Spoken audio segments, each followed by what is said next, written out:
안녕하십니까? 정치 논평 전문 채널 백평입니다.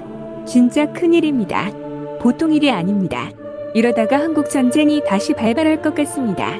윤석열 대통령의 망언으로 이제 한국은 유엔 상임이사국인 러시아와 전쟁을 치르게 되었습니다. 언제 러시아가 한국을 선제 타격해도 전혀 문제가 없는 상황을 한국 정부가 고의로 만들었기 때문입니다. 러시아 정부가 러시아에서 기업을 하고 있는 한국 기업들을 향해서 몰수를 하고 쫓아내도 이제 한국 정부는 항의할 수 없게 되었습니다.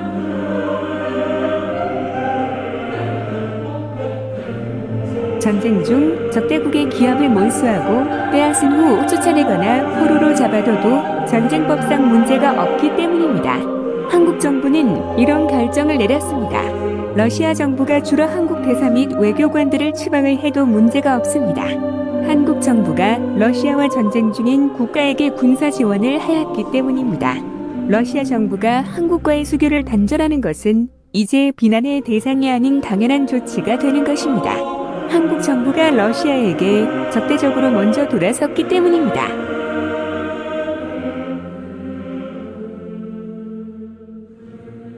윤석열 정권은 민주시민들이 광장에서 촛불 집회를 여는 것을 두고 북한과 내통하는 간첩들이라며 비난을 하고 있습니다.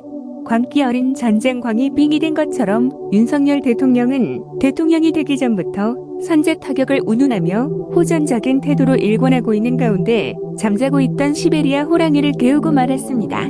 멧돼지가 아무리 흉포하여 사람을 죽일 수 있다 하더라도 시베리아 호랑이에는 그저 한 끼 식사일 뿐이라는 사실을 멧돼지는 모르는 것처럼 한국 정부는 무슨 깡과 배짱으로 이렇게 전쟁을 치르려고 안달이 난 것인지 많은 한국 국민들이 혼란스러워하고 있습니다.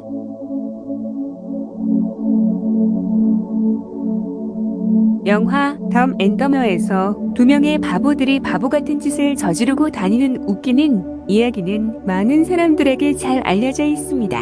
동북아시아에도 덤 앤 더머는 존재합니다. 윤석열 대통령과 기시다 총리입니다.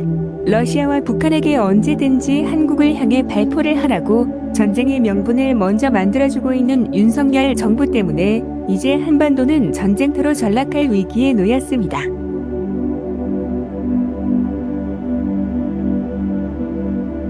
중단에서 일본과 미국은 한반도 전쟁로 발생할 이익만 챙기는 국리를 하고 있을 것입니다. 바보 한국을 등쳐먹을 수 있는 절호의 기회입니다. 그런데 러시아와 중국도 전쟁 특수를 잔뜩 볼 수 있는 기회가 생겼습니다.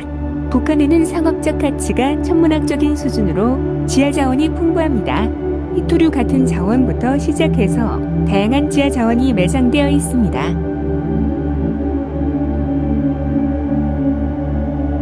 러시아와 중국은 북한을 내세워 한국과 전쟁을 치르게 한 후 다시 휴전 조약을 미국과 일본과 맺은 후 일본은 미국과 한국을 지배하며 각종 개발 이익을 챙기며 천문학적인 이익을 챙겨서 일본과 미국을 부강하게 만들고 중국과 러시아는 북한 지역의 지하 자원과 똥감 노동력을 착취하여 다시 풍요로운 시대를 열어갈 수 있습니다.